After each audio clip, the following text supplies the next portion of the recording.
মধ্যপ্রাচ্যের যুদ্ধ শেষ হলেও এর অর্থনৈতিক প্রভাব এখনও বিশ্বজুড়ে রয়ে গেছে। সেই ধাক্কা কাটিয়ে উঠতে লড়ছে দক্ষিণ কোরিয়াও। জ্বালানি মূল্যবৃদ্ধির ধাক্কায় দেশটির আবারও ঊর্ধ্বমুখী হয়েছে মূল্যস্ফীতি। জাতীয় পরিসংখ্যান সংস্থার তথ্য অনুযায়ী জুন মাসে ভোক্তা মূল্যসূচক গেল বছরের একই সময়ের তুলনায় ৩.২% বেড়েছে, যা গত আড়াই বছরের মধ্যে সর্বোচ্চ। এতে দেশটির অর্থনীতি ও সাধারণ মানুষের জীবনযাত্রার ব্যয় নিয়ে নতুন করে উদ্বেগ তৈরি হয়েছে। আন্তর্জাতিক বাজারে তেলের দাম বাড়ার প্রভাব স্পষ্ট দক্ষিণ কোরিয়ার জ্বালানি খাতে।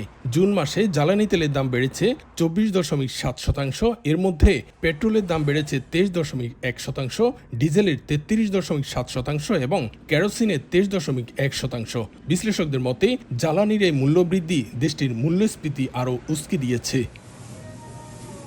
জ্বালানির দাম বৃদ্ধির প্রভাব পড়েছে নিত্য প্রয়োজনীয় পণ্যের বাজারেও। চাল, ডিম, মাংস, পেঁয়াজ সহ বিভিন্ন খাদ্যপণ্যের মূল্যবৃদ্ধির কারণে বেড়েছে জীবনযাত্রার ব্যয়। এতে সবচেয়ে বেশি চাপে পড়েছেন নিম্ন ও মধ্যম আয়ের মানুষ।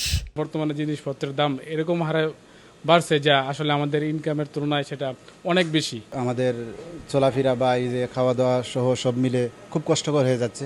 যুদ্ধের কারণে বা যেই অর্থনৈতিক মন্দা যেতেছে সারা বিশ্বে, আশা করি এটা দূর হবে এবং দক্ষিণ কোরিয়া অর্থনৈতিক সচ্ছলতা আসবে ইনশাল্লাহ। তবে ভিন্ন কথা বলছেন দেশটির অর্থনৈতিক ও পরিসংখ্যান বিষয়ক মহাপরিচালক। তার মতে প্রতিকূল আবহাওয়ার কারণে কৃষি পণ্য উৎপাদন কমে যাওয়াই মূল্যস্ফীতি বৃদ্ধির অন্যতম কারণ। আবহাওয়ার বিরূপ প্রভাবের কারণে ফলন কমে যাওয়ায় বেশ কিছু সবজির দাম বেড়েছে। এছাড়াও কৃষি, প্রাণী সম্পদ ও মৎস্যপণ্য সহ সামগ্রিক মূল্য বৃদ্ধির হারও আগের তুলনায় কিছুটা বেড়েছে।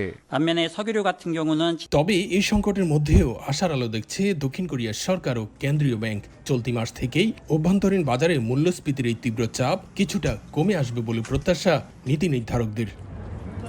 দক্ষিণ কোরিয়া থেকে মোহাম্মদ হানিফ, সময় সংবাদ।